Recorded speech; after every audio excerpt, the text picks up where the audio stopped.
Assalamualaikum warahmatullahi wabarakatuh.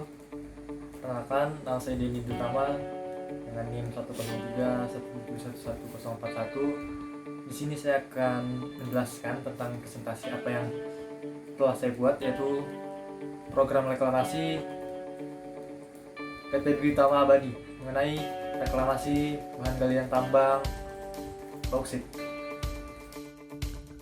Adapun profil perusahaan dari PT Dwi Tama Abadi merupakan perusahaan yang bergerak pada bidang pertambangan, khususnya pertambangan bauksit.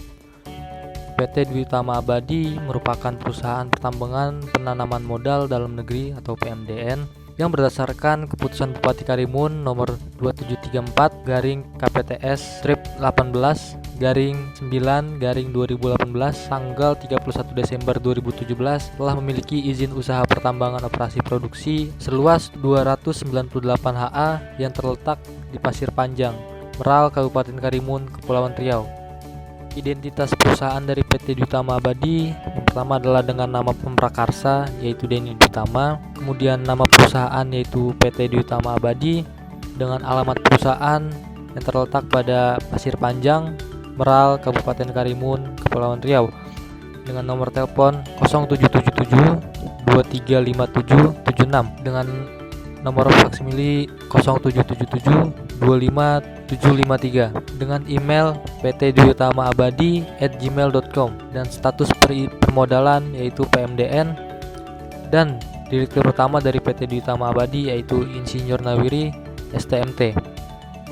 Dan juga bidang usaha atau kegiatan pada PT Dwi Tama Abadi yaitu pertambangan bauksit, dan bisa dilihat juga di sebelah kiri itu adalah logo dari PT Dwi Tama Abadi. Luas wilayah IUP dari PT Dwi Tama Abadi berdasarkan keputusan Bupati Karimun nomor 273/KPTS/18/9/2018, PT Dwi Tama Abadi yang berlokasi di Karimun, Kepulauan Riau memiliki luas lahan pertambangan seluas 298 hektar. Kegiatan penambangan yang berada di dalam IUP operasi produksi PT Dwi Tama Abadi adalah yang pertama total mining, kemudian bukaan tambang, dan juga reklamasi lahan bekas tambang. Bisa dilihat juga pada gambar di sebelah kanan, itu adalah merupakan area penambangan bauksit dari PT Dwi Tama Abadi. Rencana pembukaan lahan. Yang pertama ada area penambangan. Untuk daerah penambangan yang akan ditambang oleh PT Dwi Tama Abadi adalah daerah hutan dan juga pesisir pantai yang luas lahannya sebesar 298 hektar. PT Dwi Tama Abadi memiliki 4 zona pit penambangan. Pada zona pertama direncanakan mulai pada pertengahan tahun 2020, dan sedangkan penambangan yang dilakukan pada zona kedua baru akan berjalan di awal tahun 2025. Selanjutnya akan dilakukan eksploitasi pada zona 3 dan 4. Bauksit digali dari mulut tambang di atas bukit yang kemudian diangkut oleh dump truck ke bawah menuju instalasi persiapan bauksit. Limbah yang dihasilkan dari penambangan bauksit akan dikumpulkan di Central West Dam yang bersebelahan dengan mulut tambang. Kemudian yang kedua ada timbunan. Timbunan ini dibagi menjadi dua. Yang pertama ada tanah zona pengakaran. Untuk tanah zona pengakaran yang didapat dari hasil pengupasan lapisan tanah atas, daerah yang ditambang akan ditimbun di daerah disposal. Tetapi sebelum masuk material tersebut, ditimbun material harus dibersihkan dari akar-akar perpohonan yang tercampur dengan tanah. Hal tersebut dilakukan untuk menghindari resiko yang akan terjadi karena akar tersebut seperti penyusutan tanah pada disposal yang diakibatkan membusuknya akar-akar perpohonan tadi. Masalah lain juga akan terjadi seperti terganggunya proses gali muat angkut karena akar-akar tersebut. Dan yang kedua ada penimbunan batuan samping. Untuk material-material tersebut akan diangkut dan ditimbun di area disposal yang telah disediakan. Luas disposal tersebut seluas 20,8 hektar. Material tersebut sengaja ditimbun karena nanti sewaktu aktivitas reklamasi dimulai, material tersebut akan dipergunakan untuk menutup lahan yang telah selesai ditambang.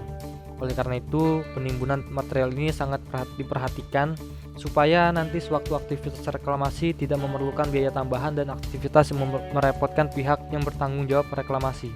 Kemudian yang ketiga, ada jalan. Pada jalan ini mempunyai beberapa faktor penunjang dalam pengoperasian alat angkut. Yang pertama ada kondisi dimensi jalan yang meliputi lebar, panjang, dan besarnya tikungan, maupun kemiringan pada jalan angkut serta konstruksi jalan yang digunakan. Lebar jalan minimum pada jalan lurus dengan jalur ganda atau lebih menurut the American Association of State Highway and Transportation harus ditambah dengan setengah lebar alat angkut pada bagian tepi kiri dan jalan kanan. Lebar jalan angkut pada tikungan selalu dibuat lebih besar daripada jalan lurus. Hal ini dimaksudkan untuk mengantisipasi adanya penyimpangan lebar alat angkut yang disebabkan oleh sudut yang dibentuk oleh roda depan dengan badan truk saat melintasi tikungan.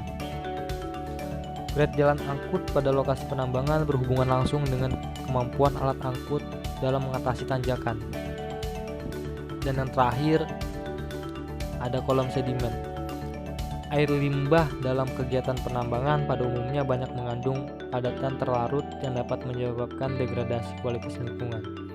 Upaya untuk mengurangi degradasi kualitas lingkungan dalam kegiatan penambangan tersebut dibutuhkan pengendapan yang dirancang sesuai dengan instalasi pengolahan air limbah. Program reklamasi. Yang pertama, lokasi lahan yang akan direklamasi.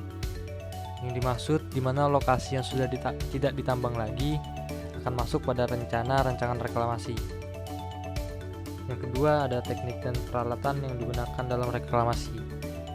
Yang dimaksud di sini adalah teknik-teknik dan peralatan yang dibutuhkan dan akan digunakan untuk mereklamasi lahan bekas tambang. Kemudian ada penatagunaan lahan. Daerah yang sudah ditimbun kembali dan daerah disposal dari tanah timbunan tersebut digunakan sebagai daerah perkebunan karet dikarenakan kondisi tanah yang masih baik dan subur. Selain itu, daerah bekas tambang digunakan sebagai area peternakan. Yang keempat ada revegetasi. Revegetasi akan dimulai secepatnya menanam tanaman penutup. Kemudian ada rencana pemanfaatan lubang bekas tambang, yang dimana lubang bekas tambang dapat digunakan menjadi tempat wisata setelah dilakukan reklamasi yang mengurangi biaya atau mengurangi. Yang kelima ada rencana pemanfaatan lubang bekas tambang, di mana lubang bekas tambang dapat digunakan menjadi tempat wisata setelah dilakukan reklamasi. Tujuannya untuk mengurangi bahaya dari lubang yang dikunjungi. Ada beberapa kegiatan yang dilakukan sebelum lubang bekas tambang digunakan sebagai tempat wisata. Kemudian ada stabilitas lereng, di mana kegiatan yang dilakukan untuk menjaga kestabilan lereng jalan tambang yang masih ada di areal penambangan dilakukan dengan penanaman pohon di setiap pinggir lereng dengan jarak tanam pohon di sisi lereng 5 meter dan 2 meter di sisi lereng. Hal ini untuk mempertahankan tanah. Dan yang terakhir ada pemeliharaan lahan dan tanaman. Dimaksud di sini adalah keberhasilan hidup tanaman dan pertumbuhannya dipengaruhi oleh beberapa faktor lingkungan yang terdapat pada tempat tumbuhnya, yaitu berupa faktor biotik dan abiotik. Kriteria keberhasilan reklamasi PT Dwi Tama Abadi. Yang pertama ada standar keberhasilan penatagunaan lahan. Dilihat dari kesesuaian penggunaan lahan yang telah selesai masa produksi. Pada penggunaan lahan tersebut nantinya akan diusahakan kembali baik dan dapat digunakan sesuai peruntukannya. Penggunaan lahan tersebut akan ditata sebaiknya atau sedemikian rupa agar layak dan aman untuk digunakan selain penggunaan untuk tambang. Yang kedua ada revegetasi. Revegetasi lahan merupakan salah satu program utama dalam kegiatan reklamasi ini. Karena program revegetasi nantinya akan memberikan dampak yang sangat baik untuk pengembalian kualitas tanaman dengan beberapa jenis tanaman yang dianggap mampu memperbaiki kualitas tanah. Kemudian ada pekerjaan sipil. Yang dimaksud di sini kegiatan pengerjaan sipil merupakan segala pengerjaan konstruksi bangunan yang dipergunakan untuk keperluan reklamasi. Contohnya seperti rumah pendidikan, gudang pupuk, gudang peralatan dan lain-lain. Pekerjaan sipil ini nantinya dikategorikan berhasil jika penempatan bangunan sesuai dan tidak mengganggu lahan reklamasi. Dan yang terakhir ada penyelesaian akhir. Yang dimaksud di sini adalah untuk mengevaluasi semua aktivitas reklamasi yang telah dilakukan. Semua aktivitas tersebut nantinya akan diperhatikan sesuai atau tidak pada tujuan awalnya. Jika sesuai dengan peruntukannya dan dinyatakan aman, maka aktivitas selanjutnya yang akan dilakukan yaitu perawatan semua hasil reklamasi. Waktu yang dibutuhkan untuk kegiatan perawatan tanaman pada lahan reklamasi mulai dari penanaman sampai dengan tanaman tumbuh subur adalah selama 3 tahun kurang lebih.